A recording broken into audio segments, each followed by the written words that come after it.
Hello, everyone, and welcome back to Let's Eat. I I have I'm at a loss for words this morning. I won't lie. I feel like I'm just like mentally in recovery here. Let me take one thing at a time. So, yesterday was the first Summer Sculpt and Hummingbird House collaboration event.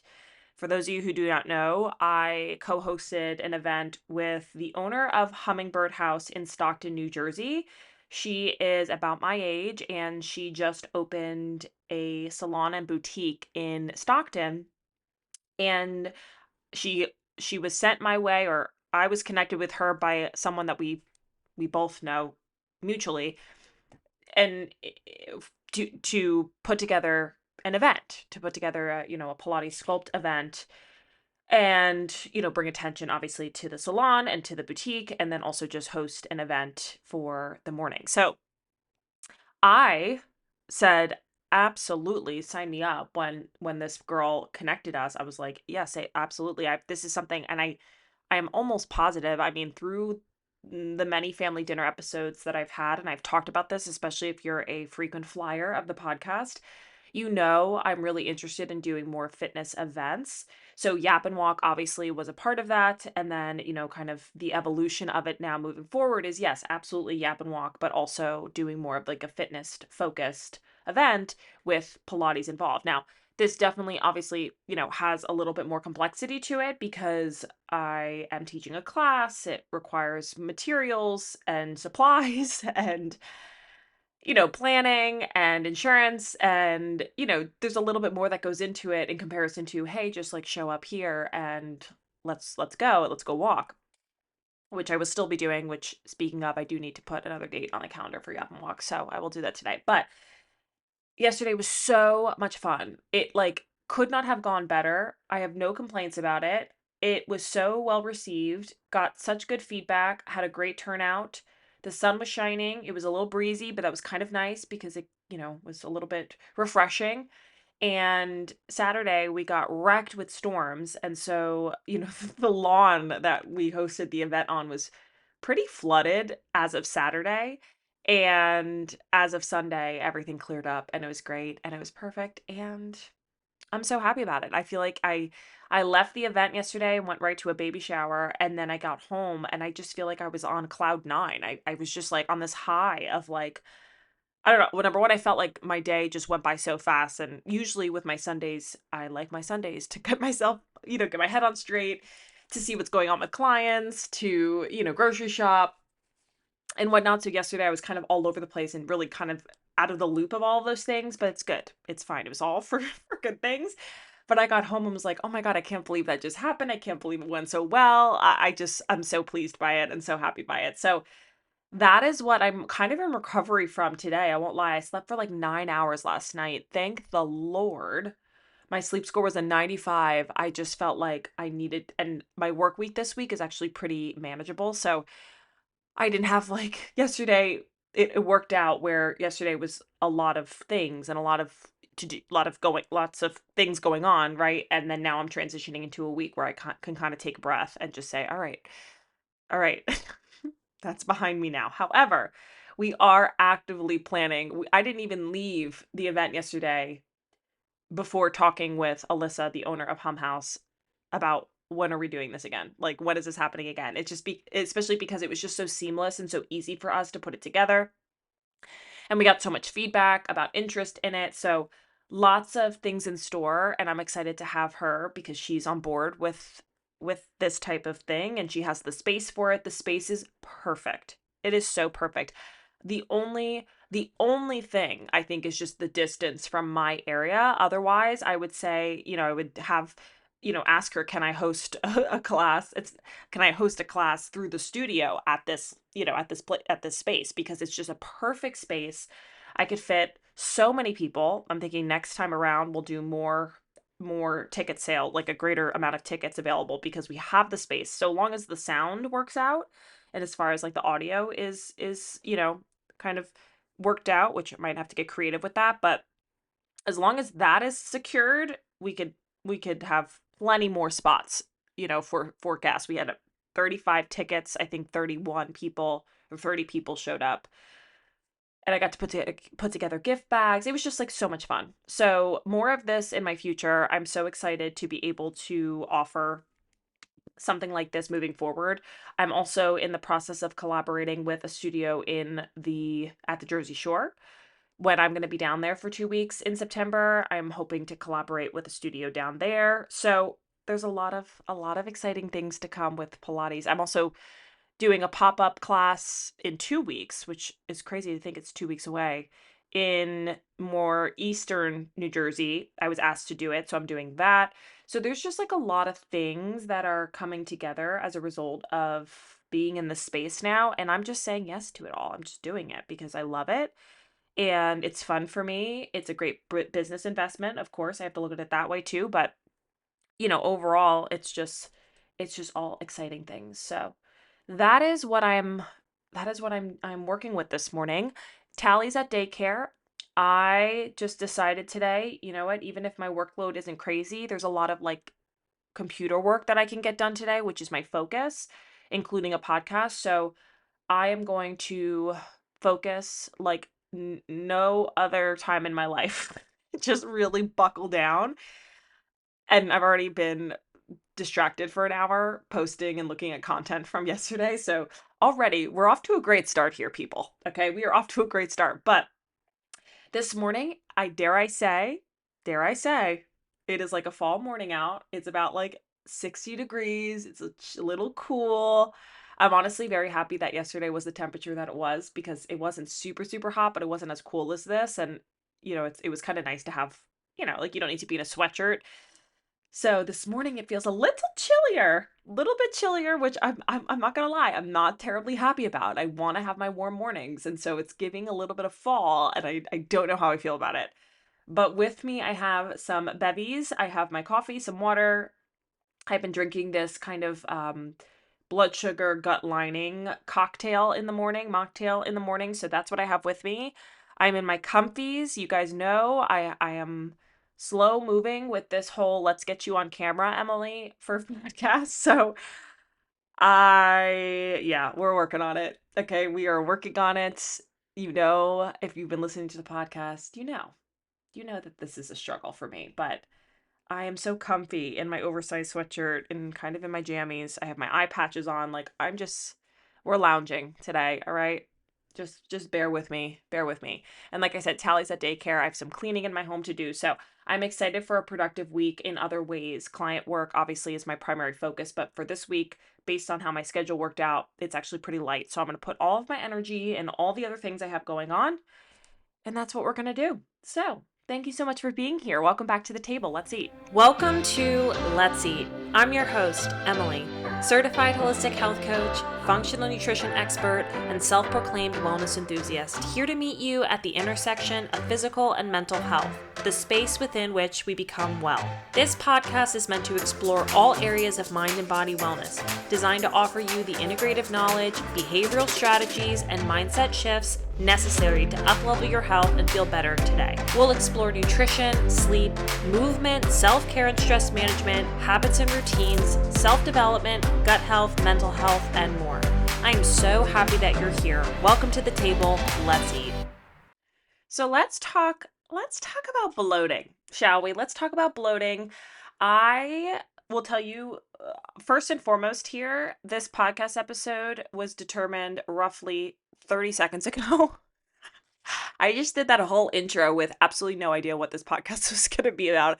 If you go back and listen, I don't say anything about the podcast episode for today. Usually I'll be like, today we're going to be talking about, nope, didn't say one thing about it because I did not know what I was going to talk about.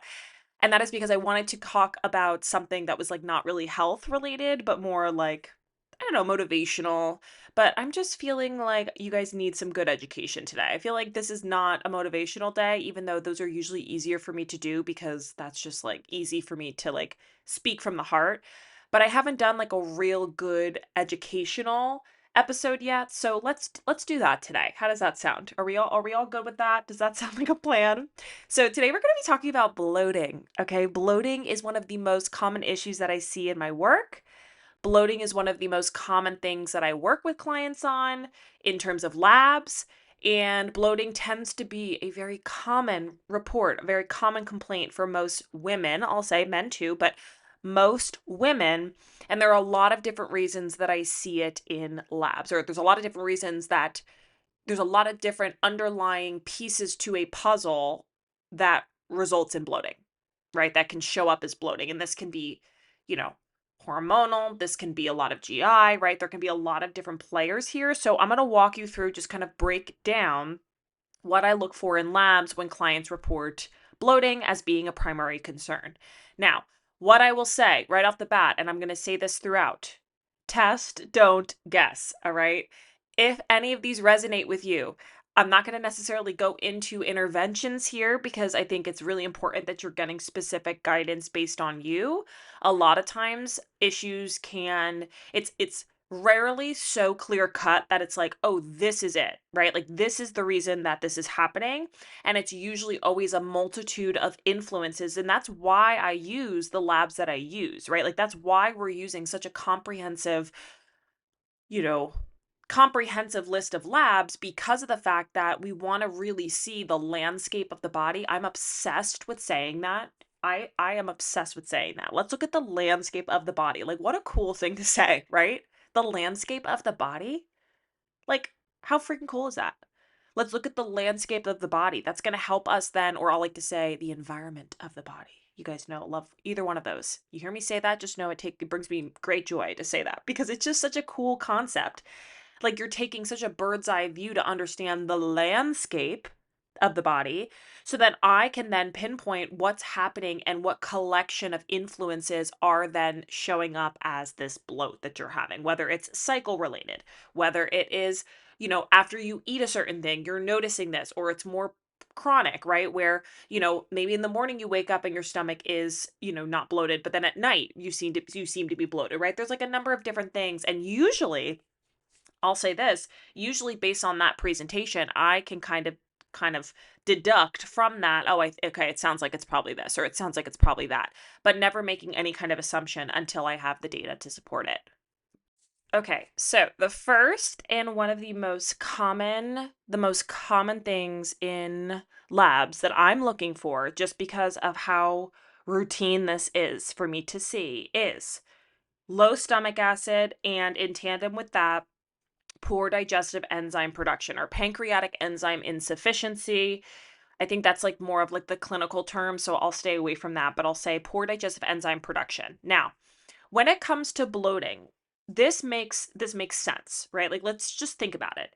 If your body does not have the necessary materials, we'll call it, or no, not materials, let's call it supplies, the necessary supplies to break down food productively, efficiently, effectively, we are going to have an experience of indigestion, bloating, or just feeling like the body isn't digesting well, right? Digestion is a major, major, major process. It is a major process, a major system. And so we have to consider that if there's malfunctioning happening in one area or a multitude of areas, or even like the one area is creating, dysfunction in another area, it's going to show up as symptoms, and it might not be like the way I like to look at it is like, yeah, you can have digestive symptoms, right? You can have overt digestive symptoms: diarrhea, constipation, bloating, acid reflux, heartburn, whatever the case is. But what we also have to consider is the amount of responsibility that our digestive system has to allow every other system to function well is enormous. It's tremendous. If your body is not extracting, absorbing, utilizing food and nutrition properly, where do we think our other organs and other systems are going to get the tools and necessary resources to function the way that they should? Not to mention any kind of, leaky gut or intestinal permeability, which we also look at, right? We're also measuring for. That can create a systemic inflammatory state, right? So if our gut's leaky, that's going to then allow whatever is coming through to leach out into your bloodstream, and that immediately becomes a systemic problem, right? Immediately it becomes a problem of, systemically speaking, there is inflammation present. And if that's the case, that can show up in any area, any place. And before I get on a tangent, which we are already very much on a tangent, but before I get further into a tangent, let me just say, Dr. Mark Hyman, who is a pretty well-known functional health doctor, he is someone I've been following and I don't want to say like looked up to, but I've read a lot of his books. I just follow his work a lot. He's a little too rigid for me in some cases, but nonetheless, I've learned a lot from him. He talks about how, our health conditions and most of what we're experiencing symptom wise are really just manifestations of inflammation. It's like the same thing. It's just where is it showing up in your body, right? Like, where is your issue showing up versus the next guy? At the end of the day, it's all dysfunction and inflammation and oxidative stress underneath the body that's creating this, right? That is compromising the landscape. Here I go again. The landscape of the body. Okay. So back to my original point. Let's talk about low stomach acid. Now, low stomach acid, or rather, stomach acid, is one of our most important supplies in the body. It helps us absorb minerals, it helps us break down protein and, nutrition and food as a whole. It is one of our body's main defense, first line of defense, right? When something comes into our system that's not meant to be there, stomach acid, if it's strong enough, can, kind of do its job and take care of it. And with stomach acid, there are a number of different reasons. Most commonly, we'll talk about two: why stomach acid is compromised.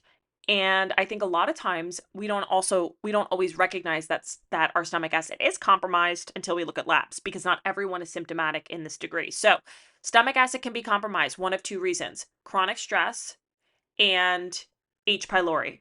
Chronic stress, when we look at chronic stress and the body is prioritizing cortisol production, cortisol being our body's main stress hormone, the body is going to then take money from other bank accounts, i.e., our reproductive health, our sex hormone, so I guess those tie into each other, our metabolism, our thyroid, like all of these areas are going to be compromised for the sake of our survival. And I put survival in quotes. If I was doing a video episode, you'd be able to see me do that. So I'm shading myself here, but putting our survival on the forefront is what the body's always going to do. So everything else is going to be downregulated, including our stomach acid. And so what happens is the body is drawing from our stomach acid bank account because money needs to be put to our survival, or our kind of perceived, need for survival, right? Like we might not actually be in survival like mode, right? We might not be in an immediate kind of danger, but the body's perception of what our environment looks like is causing the body to do that. So physiologically, the body's like, well, we can't worry about digestion right now. We can't worry about fertility right now. We can't worry about metabolism or losing weight right now. We need to worry about the threat that's in our midst, even if it's been 6 months, a year, 10 years, however long. So the body's going to take money from that stomach acid bank account because we need to survive and put it in that direction. So, stomach acid being compromised, chronic stress is almost always part of that picture because of that reason. Now, H. pylori, same thing. H. pylori is Helicobacter pylori. It is a pathogen or a spiral shaped bacteria that lives in the stomach or can live in the stomach. And basically, H. pylori does not like acidic environments. So what H. pylori is going to do to make himself comfy, is he's going to neutralize all of the stomach acid that's around him. And he's going to say, "Yeah, I don't like this. So let's fix this." And he's going to neutralize our stomach acid. And that's what's going to create, first and foremost, in some cases, not all cases, but some clients are asymptomatic. In some cases, it's going to show up as acid reflux or heartburn. That's like a hallmark symptom of H. pylori. And it's also going to compromise our stomach acid. And so when I see H. pylori present, it's almost always one of the first areas that we address, because without adequate stomach acid, we're missing so much of what the body is able to do, right? Like if stomach acid is compromised, then the body's not going to absorb and break down food properly. Then it's not going to have the supplies to even put towards healing or put towards our vital reserve, is what we like to call it. So it's kind of like your body's bank account. And so why would we not address that first? Because that's obviously so foundational to the body's then, ability to actually heal. So H. pylori, chronic stress, compromised stomach acid, bloating. We're going to see that. We're going to feel that in our symptoms, whether it's you have undigested food in your stool, you're feeling full quickly, you have low B12 in your lab work. There's a lot of different things here, but what happens and the relationship between this and our enzymes is the pancreas needs a strong signal of stomach acid to produce the enzymes that are necessary to break down our food. So, stomach acid needs to be strong and really do its thing in order to signal to the pancreas, hey, food's on its way, like get ready, your job is coming up, right? So imagine if there's a weak signal of stomach acid, the pancreas is just not going to perform the way that it should in response to that signal just because it's not strong enough. And so that's usually how I correlate things in labs, right? We're looking at stomach acid capacity, which is going to be so foundational to understanding digestion. And if there's stomach acid that's impaired, I always obviously want to address that first, but that immediately explains why someone might feel bloated after a meal or why they might feel bloated by the end of the day. Because if you think about it, food is coming through and it's not being broken down efficiently. Protein, especially, not being broken down efficiently. And so we want to understand, okay, well, what is the cause of this? Like, why is this happening? There's another marker that I look at. It's one of my favorite markers. And it's basically showing us the metabolites or like the breakdown of protein, the amount that's identified in your urine will tell us if it's being broken down well enough in the body. And usually there's an upstream stomach acid issue I mean, it can be a number of other things, but usually when I see that number being super high, which in a lot of cases I do, my brain goes to the stomach acid picture because if there's not enough stomach acid, or it's compromised in any way, we're seeing it show up in a couple different markers. So I want to know what is their stomach acid capacity? Are they producing strong enough stomach acid in order to break down food when bloating is a problem? Now, nextly, like I said, with digestive enzymes, I have a marker that I look at. There's actually two different markers that I look at on the stool analysis alongside the one I just mentioned in the urine that tells us about, is there fat detected in your stool, and what is the degree that there is the protein digestive enzyme, what level is that showing? So these are two separate markers that we're measuring in your stool. And the way I do this is I look at both of those and I use my kind of intellect, right, if you will, or my investigative skills to then correlate that with other markers that put together the picture of, is the body producing enough enzymes? Is there fat detected in the stool, which can be also a number of other things that, may speak to there can be a bile issue, there can be other things that maybe explain why there's fat in the stool, right? But can also speak to, is the pancreas insufficiently producing enzymes? Because obviously we don't want fat in our stool, we want fat in our body. We want the body to break down and use fat, all the fat that we're consuming. Let's hope that we are eating fat. This is a PSA, please eat some fat. But anyways, so all of these things help to flesh out my understanding of, okay, the stomach acid picture, how are the enzymes doing? And if we have insufficient enzymes are going to also create maldigestion, right? Or insufficient enzymes is going to show up as a maldigestion picture because we're not breaking down our food well enough. We don't have those enzymes to break down food well.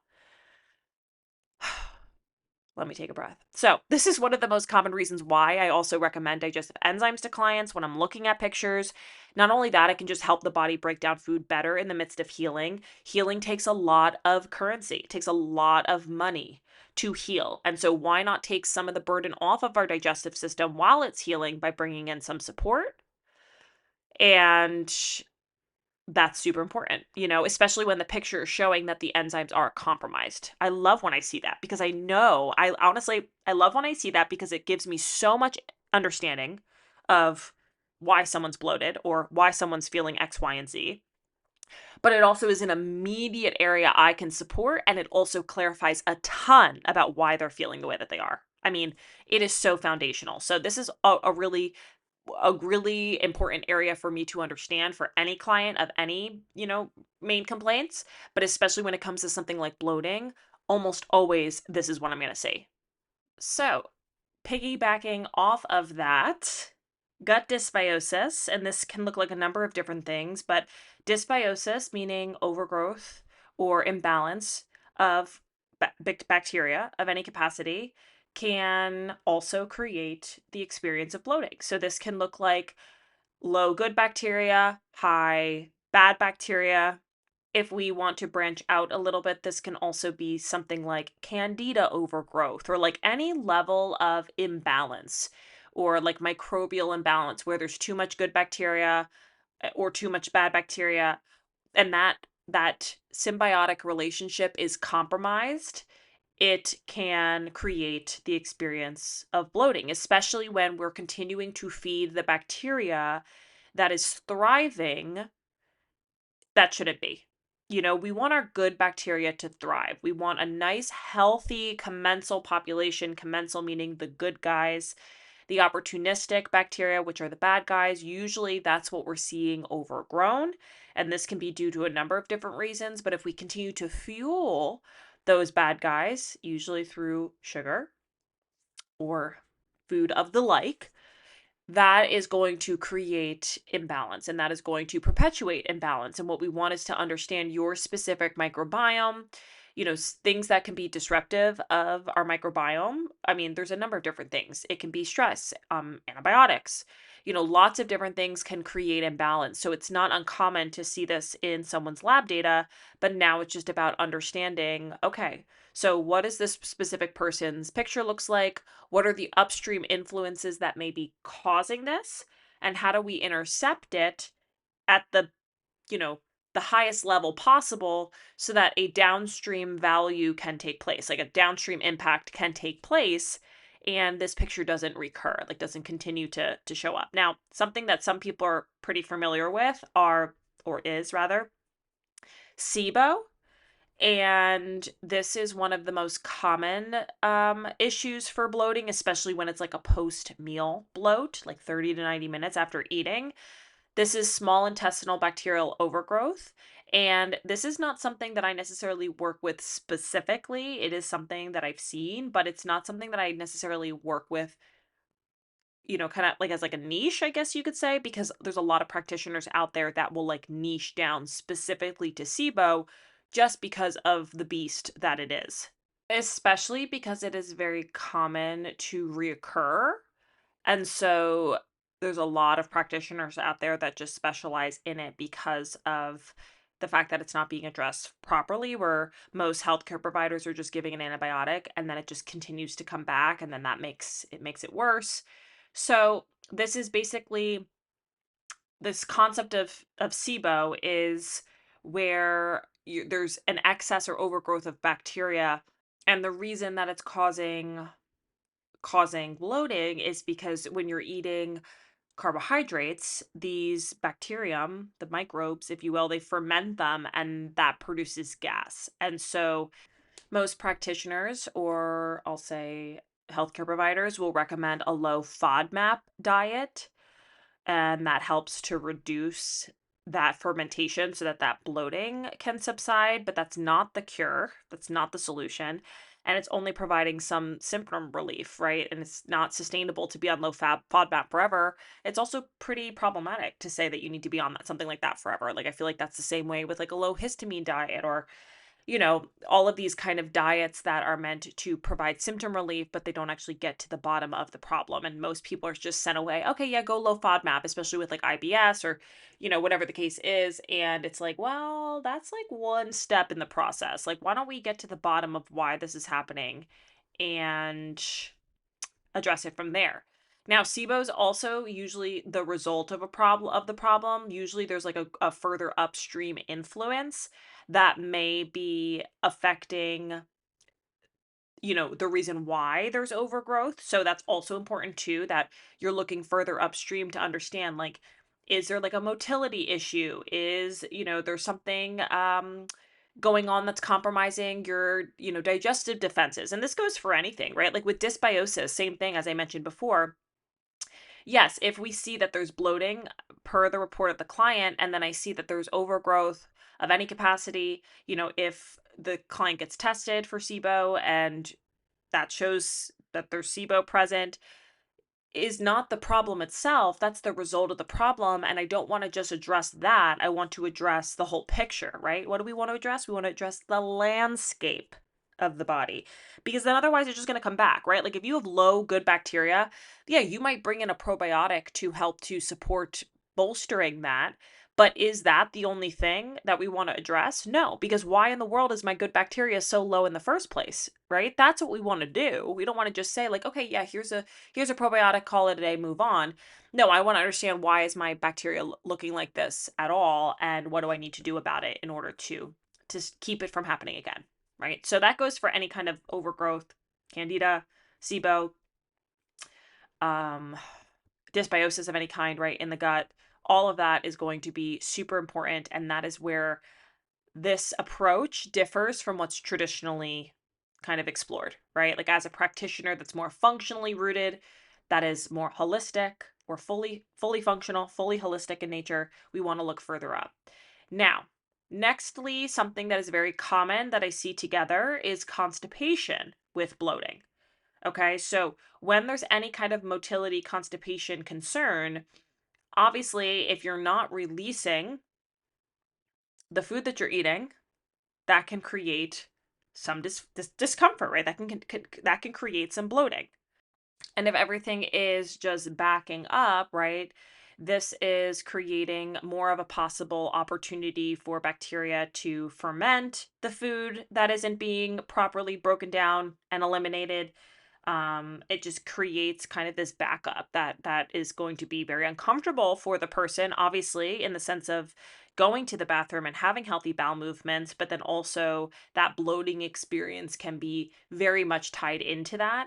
And so this is something else I feel like I often see with clients, where it's less about like, oh, and this is not like, oh, hard stop, it has to come this way. But usually what I see is it's more of like a persistent bloating when they're not regular, than it is something like after a meal or something of that degree, just because it's a little bit more kind of concurrent. Doesn't always have to be this way, but that's typically kind of what the picture that I see is: people just feel generally backed up. They're not going to the bathroom. Their body is responding in maybe other symptoms as well, but bloating can be one of those things.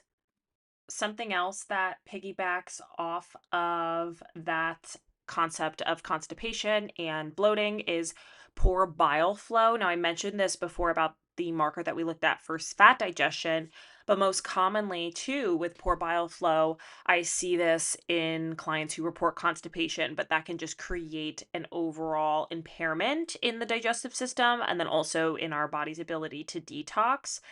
So when it comes to bile flow, it typically also accompanies fat intolerance. So like not feeling like you can tolerate fat well, and this can sometimes be also can be seen with gallbladder issues, just because the liver produces bile and it's stored in the gallbladder. So you can imagine if there's any kind of gallbladder issues, or you're missing your gallbladder, whatever the case might be, that can then trickle down into all of these other things that I mentioned. But it kind of just all speaks to, if there's not enough bile, then digestion's going to be impaired. Poor bile flow can also create an environment that's more vulnerable to constipation. So it's all connected, but overall, it's this idea of just impairment in digestive function, right? When there's poor bile flow present, bile's also really important as a defense against pathogens. So you can see how it's all connected. And then what I really try to do is illuminate the surface level experience of someone who's dealing with this, because that then obviously helps to kind of, I don't want to say personify it, because that's not the right word, but kind of like conceptualize it to make it a little bit more tangible, because you might be listening to this and say, oh my God, that's me. Like I have those symptoms. I just never knew what was happening. And not to say that I'm trying to say like, oh yeah, this is definitely what's happening for you, but at the very least, it might help you to better understand the possibilities that might be present that could be creating the symptoms that you're having, if that makes sense. Now, another reason that you might be having bloating is food intolerances. So like you just might not be tolerating food, and I'm going to speak to, this can be dairy, this can be gluten, right? This can be a lot of different foods. This does sometimes tend to lump into the digestive enzyme conversation, right? Because if the body's not producing appropriate enzymes, then it might not tolerate the food as well. This can also be a leaky gut issue, right? Where the gut is permeable. So, food intolerance definitely, like if the body's reactive or isn't tolerating the food because it's not breaking it down properly, or there's any kind of inflammation there as a result of that, that can obviously create that bloating experience too, right? So, that's that is something that preemptively most times I'm having clients pull dairy and gluten out of their diets just because of the fact that it's worth our while no matter what happens. You could feel nothing on the other side of it, and that's okay. Some clients say like, "Oh no, I'm fine with gluten. I'm fine with dairy." But as a way to help the body heal, we're just proactive about removing any possible inflammatory influence, and so that's usually why that happens, but sometimes people feel worlds different just by pulling those foods out because of this exact problem, right? So that is something that I also commonly see as well. Does that sentence make sense? That is something that I commonly see as well. So, the last point that I want to make about bloating ties into our hormones. And I feel like something that I hear a lot, and maybe you relate to this, is you notice like the week before your period, that's when you start to notice that bloating. I mean, this is very common, what I hear from clients about like the week before my period, that's when I tend to notice my bloating is more intense. And this isn't exclusive to bloating, this can be a number of other symptoms as well. And so there's a hormonal component to it. And when it comes to estrogen and progesterone, they are going to rise and fall throughout the month, right? Like that's just how we're wired. That's what makes us so significantly different than men. And so any kind of imbalance here can create the symptom of bloating. And this can look like low progesterone, normal estrogen. A lot of cases, what I see is high estrogen. And so, if you are not breaking down estrogen properly, which has to do with liver congestion, which I didn't mention this, but liver congestion can definitely be a part of the bloating picture. This could create that estrogen dominant experience where you have more estrogen to progesterone than you should. And estrogen is metabolized and broken down and excreted through the process of detox and our digestion. So any kind of digestive issue, right? Any type of irregularity, or if your microbiome isn't functioning normally, it is putting you at a greater risk of having some sort of estrogen imbalance, or kind of like the recirculation of estrogen within the system. And so that can create this environment of estrogen dominance that can show up as bloating, but it can most certainly also show up as heavy periods, PMS, things of that capacity. So it's all so connected. I think one thing that you can take away from this is your hormones should always be looked at in light of your liver and your gut. Like the major gut liver endocrine connection is just undeniable. And so you really can't understand the full picture unless you have the landscape of the body, the landscape of the gut liver endocrine axis. Okay. So considering that. So when it comes to, without going into too much detail about any, because there's so many different pictures as far as like how this can look, but when it comes to the progression of our hormones throughout the month, and when something drops versus when something rises versus when, whatever, like when we're in our cycle, like when we're in our period, during our period, things of that nature, like the progression of our hormones, issues in those departments can create this experience of bloating. So, and this is, very common. I see this across the board. It can also be tied into a lot of different things. For example, if I have low sex hormones, that's a very common thing that I see: low estrogen, low progesterone. Chronic stress is going to influence our cortisol, right? And what do we learn at the beginning of the episode? The body's always going to prioritize our survival over anything else. So, if my money is if my body is drawing from my hormone bank account, whether that be our thyroid hormone, our sex hormone, whatever the case is, to put money towards cortisol, that's where we're going to see compromise in our sex hormones. So, kind of the question is, well, is it the stomach acid? Is it the sex hormones? Like, what is it that's causing this issue? Does it really matter if we're going further upstream and looking at the chronic stress picture? Not so much. And that's kind of an interesting take. And that's something that I've learned in my work and in the program that I went through. Is the root cause really that important if we're going the furthest upstream to then create this ripple effect that's going to address everything else? Maybe there's a couple different root causes, but if we're going to get the landscape of the body and have clarity on the landscape, then we can just address everything that we're seeing. And it never really mattered if we knew the root cause, because sometimes that's just not necessary, right? As long as we're addressing the healing opportunities that are present, does the root cause really actually matter? So, here's the wrap up. Here's the wrap up. Here, let's tie things up here. Bloating is a symptom. Bloating is a symptom of an underlying issue or issues. Bloating is a sign of dysfunction. Knowing you're bloating and knowing its relevance to your specific picture is important. So what I would suggest, this is going to be my words of wisdom and guidance for you as far as what's next. I would suggest starting to note patterns that you can identify. Is your bloating all day long? Is it cycle related? Do you notice it after certain foods? Do you notice it at certain times of the day? What are some of the other symptoms that surround the bloating that you're having? Being an investigator in your own symptoms is going to help you pinpoint a lot. And so whether or not you work with somebody who supports you with it, I think ultimately that's what I love from clients is when they're able to provide me with kind of a journal of like, hey, like I've tracked this symptom for couple weeks, couple months, whatever the case is. And that's all data for me to have to best support them, because then I can put my clinical lens on it and I can look at it through a lens that maybe they're not looking at it through, right? So that's important. I would say, and I'm going to say this, testing, testing, testing. Testing's going to help. Testing's going to tell you. Testing's going to explain it. Testing's going to show us. There's no doubt in my mind the value that can come from testing, especially, just explaining to you how in depth the functional lab process is when it comes to understanding the liver, the gut, hormones. We look at so many different markers that really flesh out the whole picture. And so that is ultimately going to be the best route to take if you really want to understand your picture specifically. So as always, the link is in the show notes. If you'd like to schedule a consult with me, please feel free. I'd love to chat with you to see how I might be able to support you.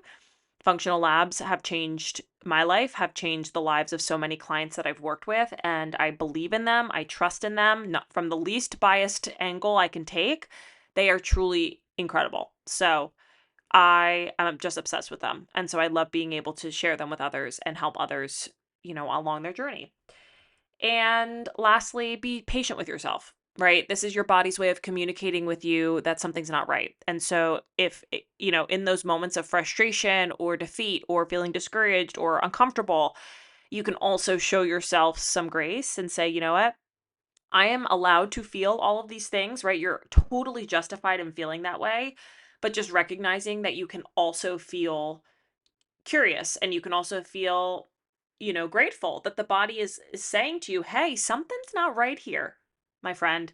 Something is not right. And we can cultivate a level of appreciation and gratitude for those symptoms, because that's a way for us to let us know, like there's a way for us to tune into, all right, my body needs help and my body is not functioning the way that it should. So this is the way my body's telling me that. And thank goodness for that, because now I can intervene and it won't progress into something much worse down the line. So that's all I have to say on that. I hope that this episode was helpful for you. I appreciate you. I hope that you have the most beautiful day. If you're listening to this on the day of release, then have a tremendous Tuesday. If you're listening to this a few days later, then I hope you have a great day. If you're listening to this in many months to come, I hope you're having a lovely fall day, lovely winter day, lovely spring day, whenever this might be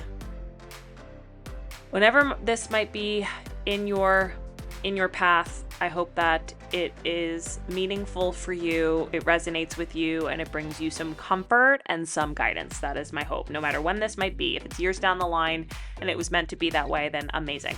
And that makes me happy that you're listening and that you're here. So thank you. So thank you so much for being here. I appreciate you. I welcome you back anytime. Anytime you'd like to join me at my table, you're more than welcome to join. And until next time, be well.